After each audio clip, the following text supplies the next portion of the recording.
Yang kedua, iblis bilang kasih karunia itu adalah license to sin, atau padahal iblis mau orang tuh kembali tunduk kepada hukum Taurat dan masuk dalam siklus kekalahan. Ya, kasih karunia itu izin berbuat dosa. Iblis bikin kontroversi, iblis bikin perdebatan, iblis bikin pertentangan. Apalagi kelimpahan kasih karunia. Dia bilang kasih karunia aja itu adalah izin berbuat dosa. Padahal firman Tuhan yang katakan ini ya. Saudara baca sendiri di dalam 1 Korintus 15 ayat 56. Sengat maut ialah dosa, dan kuasa dosa ialah hukum Taurat. Firman katakan bahwa kuasa dosa adalah hukum Taurat. Rasul Paulus juga katakan, ketika aku di bawah hukum, itu membangkitkan dalam diriku rupa-rupa keinginan. Membangkitkan kayak dosa itu diaduk. Ya, seperti air di gelas, ada endapannya diaduk. Dosa itu muncul ke permukaan. Kenapa? Karena sengat maut adalah dosa. Jadi kalau dosa masuk ke dalam dunia ini melalui dosa Adam dan Hawa, dikatakan maut masuk. Jadi disebutnya hukum dosa dan hukum maut. Tetapi kita diberikan kepada kita adalah hukum roh. Kristus kasih karunia itu hukum roh yang memerdekakan kita dari hukum dosa dan hukum maut. Akibat dosa itu ada penyakit, ada wabah, ada bencana, dan ujung-ujungnya maut. Bahkan ada penghukuman di hati nurani yang jahat ini, ujung-ujungnya kemiskinan, maut. Dan hukum roh yang menghidupkan telah memerdekakan kita. Jadi jelas, saudara, apa yang membawa orang kepada dosa atau kematian itu bukan kasih karunia, tetapi hukum Taurat. Coba saudara baca di dalam Roma 6 ayat 14. Sebab kamu tidak akan dikuasai lagi oleh dosa, karena kamu tidak berada di bawah hukum Taurat, tetapi di bawah kasih karunia. Firman ini begitu jelas, bahwa kamu tidak dikuasai lagi oleh dosa. Seperti tuduhannya tadi dikatakan, iblis bikin kontroversi. Ini kelimpahan kasih karunia adalah izin berbuat dosa. Padahal firman Tuhan katakan kuasa dosa itu hukum Taurat. Terbalik ya. Dan di sini dikatakan di Roma 6 ayat 14 bahwa dosa tidak berkuasa kalau kita di bawah kasih karunia. Tetapi kalau mengharapkan kebenaran dari hukum Taurat, dosa jadi berkuasa. Terbalik nggak? Terbalik kan? Jadi itu nggak usah didebat, saudara. Karena ini adalah hukum roh. Kita menangkap ini dengan roh. Ya, daging tidak bisa mengerti sama sekali. Kita jangan mau dikadali.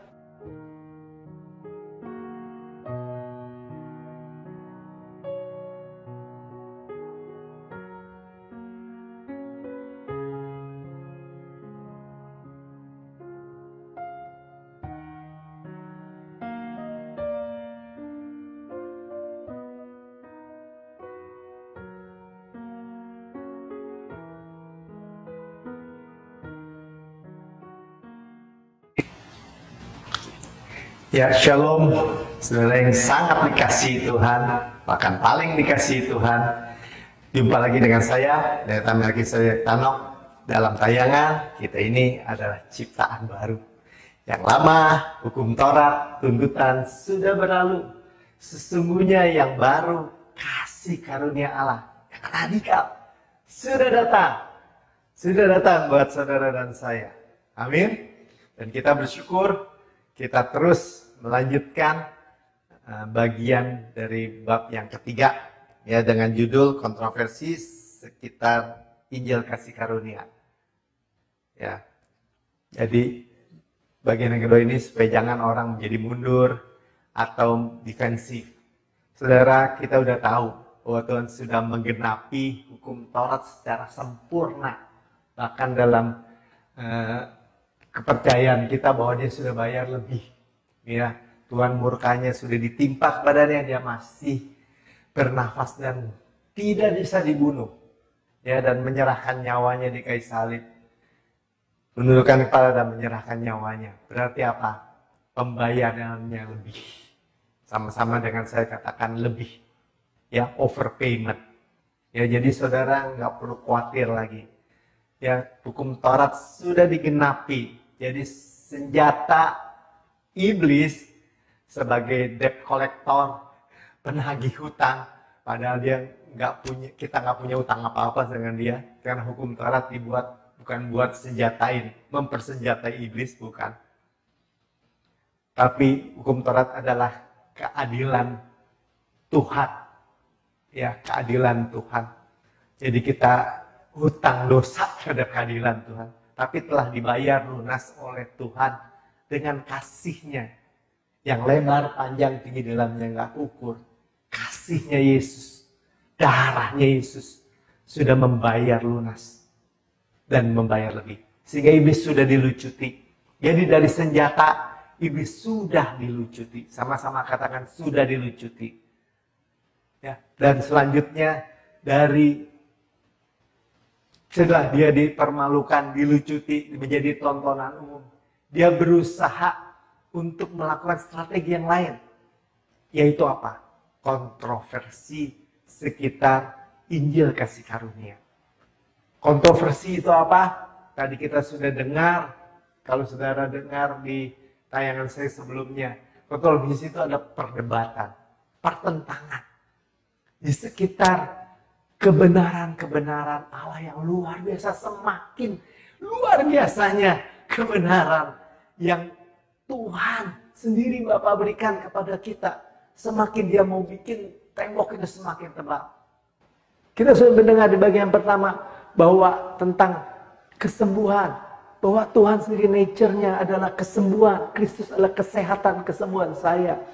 Juga tentang kemakmuran, Yesus datang ke bumi ini, dia kaya, rela menjadi miskin, supaya miskin menjadi kaya karena kemiskinannya. Iblis mencuri, pembunuh, pembinasa, bahwa Yesus datang supaya kita boleh hidup dan dengan segala kelimpahan. Jadi Tuhan kebenarannya adalah mau untuk tubuh Kristus itu sehat. Dan tubuh Kristus itu makmur. Tubuh Kristus itu utuh. Berhasil, beruntung. Berkemenangan. Itulah kebenarannya. Dan kasih karunia.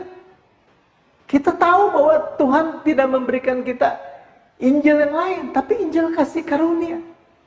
Yang di dalamnya tanpa susah payah kita memperoleh semua janji Tuhan itu. Luar biasa. Nah, di dalam bagian kedua ini kita akan mendengar beberapa ayat.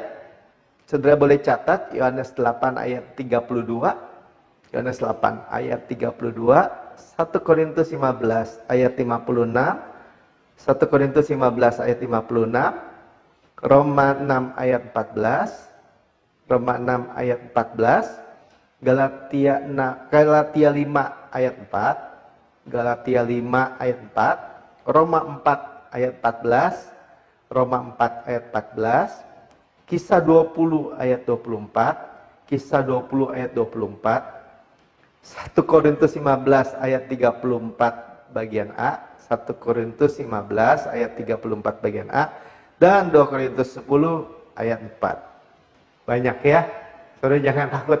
Yesus mau nipu dengan strategi apapun, firman-Nya jauh lebih banyak, firman Yesus. Ya, jadi di sekolah-sekolah teologi ya, bagian pertama ya, itu kasih karunia itu dianggap hanya sebagai satu doktrin. satu mata pelajaran. Ya, kebenarannya Injil kasih karunia itu adalah suatu pribadi. Ya, kita udah tahu dalam Yohanes 1 ayat 17. Hukum Taurat diberikan melalui Musa. Tetapi kasih karunia dan kebenaran datang. Kita sudah tahu ya, sudah dengar khotbah saya sebelumnya bahwa kebenaran itu di pihak kasih karunia. Itu datang. Hukum Taurat ada jarak karena diberikan melalui hamba, melalui utusan. Tapi kalau kasih karunia dan kebenaran itu datang itu singular tense-nya. Ya bukan terpisah nih, bukannya kasih karunia sendiri, kebenaran sendiri, enggak. Dua sisi mata uang. Yesus sendiri itu adalah kasih karunia dan kebenaran. Dia adalah pribadi yang datang. Bicara adalah hubungan. Ya, kelimpahan kasih karunia adalah kelimpahan Yesus. Sama-sama katakan dengan saya. Kelimpahan kasih karunia adalah kelimpahan Yesus. Saya mau. Saudara juga, saya percaya saudara juga mau. Kelimpahan Yesus. Amin. Jadi kebenaran itu di pihak kasih karunia, jangan takut. Karena itu buktinya Tuhan Yesus juga sampaikan kepada ahli Taurat dan orang Farisi. Yohanes 8 ayat 32, dan kamu mengetahui kebenaran. Kamu mengetahui kebenaran. Kebenaran itu siapa? Yesus, bukan hukum Taurat. Karena ahli Taurat, orang Farisi sudah tahu hukum Taurat. Ketika Yesus datang, kalau kamu mengetahui kebenaran, aku sendiri. Dan kebenaran itu akan memerdekakan kamu. Aku sendiri yang akan memerdekakan kamu. Right believing. Percaya benar. Jadi kebenaran itu, firman itu percaya benar. Akan menghasilkan kehidupan benar. Dari ayat inilah kita dapat berkata, saya percaya Tuhan.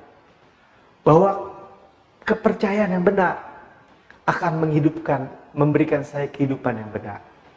Karena saya kelimpahan Yesus. Amin. Yang kedua, iblis bilang kasih karunia itu adalah license to sin. Atau padahal iblis mau orang tuh kembali tunduk kepada hukum Taurat dan masuk dalam siklus kekalahan. Ya. Kasih karunia itu izin berbuat dosa. Iblis bikin kontroversi, Iblis bikin perdebatan, Iblis bikin pertentangan. Apalagi kelimpahan kasih karunia. Dia bilang kasih karunia aja itu adalah izin berbuat dosa. Padahal firman Tuhan yang katakan ini ya. Saudara baca sendiri di dalam 1 Korintus 15 ayat 56. Sengat maut ialah dosa. Dan kuasa dosa ialah hukum Taurat. Firman katakan bahwa kuasa dosa adalah hukum Taurat. Rasul Paulus juga katakan, ketika aku di bawah hukum, itu membangkitkan dalam diriku rupa-rupa keinginan. Membangkitkan, kayak dosa itu diaduk. Ya, seperti air di gelas, ada endapannya diaduk. Dosa itu muncul ke permukaan. Kenapa? Karena sengat maut adalah dosa. Jadi, karena dosa masuk ke dalam dunia ini melalui dosa Adam dan Hawa. Dikatakan maut masuk. Jadi disebutnya hukum dosa dan hukum maut. Tetapi kita diberikan kepada kita adalah hukum roh. Kristus kasih karunia itu hukum roh. Yang memerdekakan kita dari hukum dosa dan hukum maut. Akibat maut, dosa itu ada penyakit, ada wabah, ada bencana, dan ujung-ujungnya maut. Bahkan ada penghukuman di hati nurani yang jahat ini, ujung-ujungnya kemiskinan, maut. Dan hukum roh yang menghidupkan telah memerdekakan kita. Jadi jelas, saudara. Apa yang membawa orang kepada dosa atau kematian, itu bukan kasih karunia, tetapi hukum Taurat. Coba saudara baca di dalam Roma 6 ayat 14. Sebab kamu tidak akan dikuasai lagi oleh dosa, karena kamu tidak berada di bawah hukum Taurat, tetapi di bawah kasih karunia. Firman ini begitu jelas. Bahwa kamu tidak dikuasai lagi oleh dosa, seperti tuduhannya tadi dikatakan, iblis bikin kontroversi. Ini kelimpahan kasih karunia adalah izin berbuat dosa. Padahal firman Tuhan katakan, kuasa dosa itu hukum Taurat. Terbalik ya. Dan di sini dikatakan di Roma 6 ayat 14, bahwa dosa tidak berkuasa kalau kita di bawah kasih karunia. Tetapi kalau mengharapkan kebenaran dari hukum Taurat, dosa jadi berkuasa. Terbalik nggak? Terbalik kan? Jadi itu nggak usah didebat, saudara. Karena ini adalah hukum roh. Kita menangkap ini dengan roh. Ya, daging tidak bisa mengerti sama sekali. Kita jangan mau dikadalin. Memang kelihatannya matahari mengelilingi bumi. Karena kita di bumi melihat matahari terbit dari timur ke barat. Tetapi kebenarannya adalah bumi mengelilingi matahari. Makanya disebutnya sepertinya paradoks. Dan iblis main di sini. Ya, penipuan. Jadi jelas bahwa obat penawar atau antidot, sama-sama katakan obat penawar. Obat penawar, ya, antidot daripada dosa. Antidot, obat penawar dari dosa. Bukannya hukum Taurat yang malah membangkitkan dosa, tetapi kasih karunia. Wow, luar biasa ya. Paradoks ya. Jadi kita tidak mau lagi ditipu sama iblis ya. Nah sekarang tadi pagar di sekeliling kelimpahan kasih karunia. Dan kita udah jelas, oh kalau kita kelimpahan kasih karunia, kita bukan hanya diberkati, kita bukan hanya menjadi utuh, kita bukan hanya menjadi berkemenangan, sukses, tapi kita juga tahu bahwa dosa itu tidak berkuasa lagi. Luar biasa, saudara. Ya, nah pagar sekitar anugerah kebenaran. Kita kembali lagi tetap di dalam Roma 5 ayat 17 bagian B, ya. Lebih-lebih mereka yang kelimpahan kasih karunia dan anugerah kebenaran. Ternyata kebenaran itu diberikan. Diberikan, sama-sama katakan diberikan. Nah, iblis jurusnya apa? Kita mesti mempertahankan kebenaran, kedudukan kebenaran posisi kita dengan kebenaran praktis. Nah, di buku ini ditulis. Seolah-olah kita yang harus mempertahankan. Jadi, iblis nggak masalah dengan kebenaran. Sekali lagi ya, iblis nggak masalah dengan kebenaran. Asal kebenaran itu diupayakan, diusahakan. Mengejar kebenaran sendiri melalui mengharapkan hukum Taurat. Mengerikan nih sebenarnya implikasi kalau kena jebakan iblis ini. Mengerikan benar-benar. Saya pertama-tama juga metanoia atau bertobat. Sehingga sepenuhnya hidup di bawah kasih karunia. Karena ayat-ayat ini saya akan bacakan buat saudara. Ini sangat-sangat penting. Bayangkan saudara, di dalam Galatia ayat 5 ayat 4. Berarti ini firman Tuhan ya. Galatia 5 ayat 4. Dikatakan seperti ini. Kamu lepas dari Kristus. Kamu lepas dari Kristus. Atau dalam bahasa Inggrisnya dibilang, Christ become of no effect. Kristus tidak berefek. Kalau kita sakit, kita mau Kristus berefek dong. Kalau kita dalam masalah keuangan, kita mau Kristus berefek dong. Dalam masalah keluarga, hubungan, kita mau Kristus berefek. Tetapi kamu lepas dari Kristus jikalau kamu mengharapkan kebenaran oleh hukum Taurat. Apa itu mengharapkan kebenaran oleh hukum Taurat? Yaitu tadi, kita mengusahakan, mengupayakan oleh perform kita, upaya kita untuk layak melalui hukum-hukum yang diberikan oleh Tuhan. Sekali lagi ya, hukum Taurat itu kudus, benar, adil, diberikan oleh Tuhan. Tuhan sendiri yang menulis dengan tangannya sendiri dalam dua loh batu. Diberikan kepada manusia melalui Musa. Tetapi hukum Taurat tidak membuat orang menjadi kudus, benar, dan adil.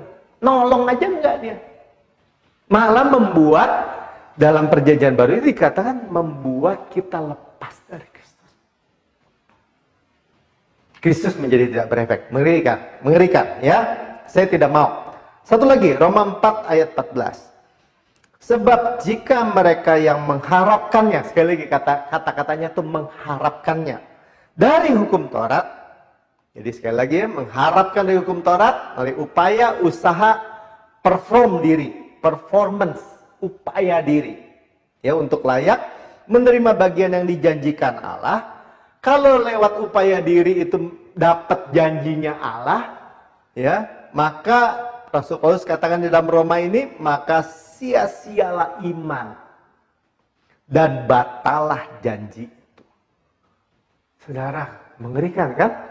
Sebagai orang Kristen, kita tahu kita sudah ditebus oleh Yesus, tapi iman, dikatakan iman itu menjadi sia-sia. Zonk. Dan janji menjadi batal. Void, batal. Iblis licik. Kalau dia rapat di neraka, dia berkumpulkan semua pasukan, dia bilang gini, pakai ayat ini, orang Kristen kita bodohin. Pakai strategi ini. Kalau mereka mengharapkan kebenaran dari upaya mereka sendiri, sekalipun mereka Kristen, sekalipun mereka memiliki janji-janji Allah, maka iman mereka akan sia-sia. Maka janji Allah itu akan jadi batal. Kita nggak usah kerja susah-susah. Saya bayangin strategi iblis. Kalau saudara tidak tahu bahwa ternyata mengharapkan kebenaran dari hukum Taurat lah yang membuat kita lepas dari Kristus. Karena kita mengharapkan kebenaran dari hukum Taurat lah yang membuat iman jadi sia-sia dan janji jadi batal. Lepas dari Kristus, iman jadi sia-sia, janji jadi batal. Ngeri, saudara. Itulah yang banyak terjadi. Sehingga orang berkata, kok nggak ada efeknya saya percaya Yesus?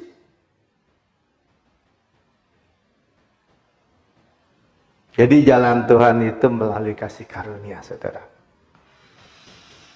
Jadi kita ada tipuan iblis yang mengatakan bahwa kebenaran kedudukan harus dipertahankan dengan kebenaran praktis. Terbalik, saudara. Ketika kita melekat pada Yesus, kita percaya hidup di bawah kasih karunia, maka seperti ranting yang melekat pada pokok. Sari-sari makanan dari Kristus adalah pokok. Itu mengalir kepada ranting. Dan kita berbuah. Artinya apa? Kedudukan kitalah, posisi kitalah bersama Yesus di surga di sebelah kanan Allah Bapa. Itulah posisi kita. Yang selama-lamanya kekal. Itulah yang menghasilkan supply dari Tuhan untuk kita menghasilkan buah. Bukan dibalik. Amin. Ya. Jadi kita ini diselubungi oleh kebenaran Yesus. Pandangnya dengan seperti itu. Jadi kalau dikatakan kebenaran itu pemberian, kita diselubungi oleh kebenaran Yesus. Katakan, saya diselubungi oleh kebenaran Yesus.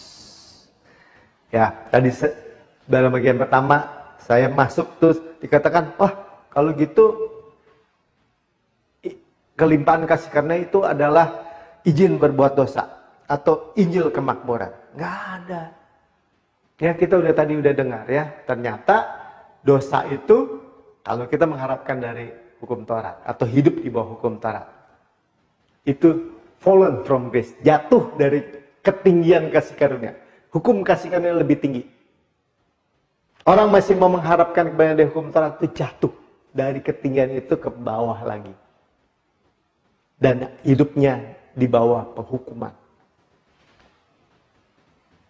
Yang ada Injil kasih karunia Allah. Coba apa yang Rasul Paulus katakan di dalam Kisah 20 ayat 24. Tetapi aku tidak menghiraukan nyawaku sedikit pun, asal saja aku dapat mencapai garis akhir dan menyelesaikan pelayanan yang ditugaskan oleh Tuhan Yesus.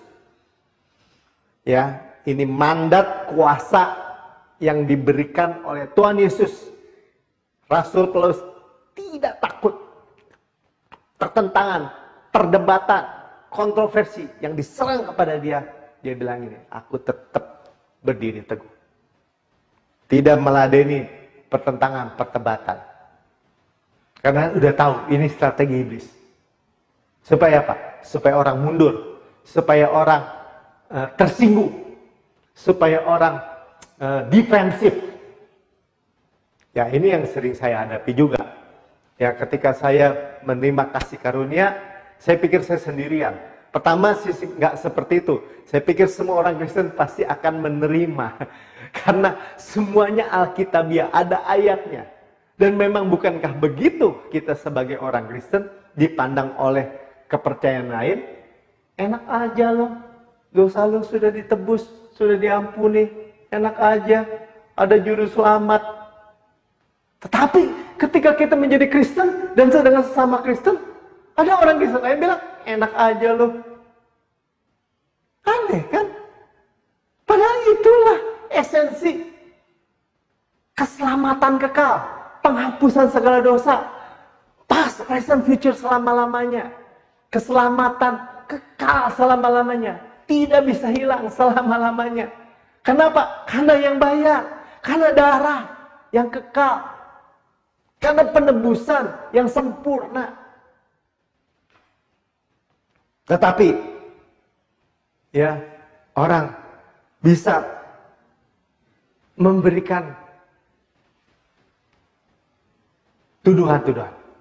Padahal Rasul Paulus kembali katakan, dia mendapat mandat dan kuasa tadi ya, yang ditugaskan kepadaku untuk memberi kesaksian tentang Injil kasih karunia Allah. Sama-sama saya katakan Injil kasih karunia Allah. Ya, Injil kasih karunia Allah. Saudara, kami menentang dosa, tetapi antidot dosa. Tetapi obat penawar dosa adalah kasih karunia. Amin. Ya, jadi itulah yang praktis yang kita dapat terima. Ya, bahwa iblis membangun tembok, tapi Tuhan memberikan kita kuasa untuk merobohkan tembok-tembok. Dengan apa? Dengan memberitakan. Kalau ditentang apa? Bagi saya ngapain kita memerangi iblis? Iblis sudah kalah. Kalau iblis bilang gini, Mel, berantem sama saya. Sini lo berantem sama saya. Berantem sama lo udah kalah. Kalau saya diperhadapkan, ada setan di sini, ada setan di sini. Ada gelap, setan gelap ya. Nyalain aja lampu, terang, ya sudah terang. Nggak usah berdebat, nggak usah dipertentangkan. Silakan. Karena Yesus juga datang ketika orang masih berdosa, masih seteru. Tuhan mau mati. Apa yang perlu dipertentangkan? Jangan nunggu ada satu orang mau percaya dulu, enggak. Semua orang manusia berdosa dan telah kehilangan kemuliaan Allah. Dan dia mau mati. Dan supaya setiap orang yang percaya dan menerimanya beroleh hidup yang kekal, beroleh pendamaian. Dan itu dalam 2 Korintus 10 ayat 4 dikatakan ini, karena senjata kami dalam perjuangan bukan senjata duniawi, bukan senjata pertentangan, perdebatan, keributan. Melainkan senjata yang diperlengkapi dengan kuasa Allah. Mandat dan kuasa Allah. Saya percaya ketika saya menyampaikan ini, saya ikut dalam satu perjalanan. Rekan seperjalanan dengan Pastor Prince, dengan Rasul Paulus, untuk memberitakan kasih karunia secara radikal. Supaya apa? Supaya hidup manusia memperoleh reign in life, berkuasa dalam hidup. Tidak lagi ditipu oleh musuh. Supaya sukses ke dalam keberhasilan, dalam keutuhan dirinya, rumah tangganya, semua kehidupannya, dan berkemenangan. Senjata diperlengkapi dengan kuasa Allah yang sanggup meruntuhkan benteng-benteng. Berita inilah yang merubuhkan semua benteng-benteng. Benteng-benteng kontroversi. Benteng-benteng perdebatan, pertentangan. Amin. Mari kita berdoa. Bapak, terima kasih. Kami bersyukur kami boleh mendengar Tuhan kebenarannya. Bahwa kami memang perlu menerima kelimpahan kasih karunia. Karena itu sudah tersedia. Karena terlebih-lebih lagi mereka menerima kelimpahan kasih karunia. Dan anugerah kebenaran. Bahwa kebenaran itu adalah pemberian. Bukan upaya kami, bukan usaha kami. Tetapi kebenaran itu adalah kepenuhan Yesus dalam kehidupan kami. Penerimaan kami akan kelimpahan Yesus akan membuat kami hidup berkemenangan. Reign in life, hidup utuh, hidup berkesuksesan, berkeberhasilan yang sejati dari Tuhan. Terima kasih Bapak. Benteng-benteng musuh sudah roboh sekarang, runtuh sekarang, dan kami boleh semua menerima tanpa susah payah Tuhan. Semua apa yang Yesus sudah capai di kayu salib, sempurna, selesai, lengkap, sudah terlaksana. Kami rindu Tuhan, semakin banyak orang yang mendengar, hanya Tuhan dengan rendah hati menerima kebenaran ini yang memerdekakan mereka. Di dalam nama Tuhan Yesus, haleluya, amin.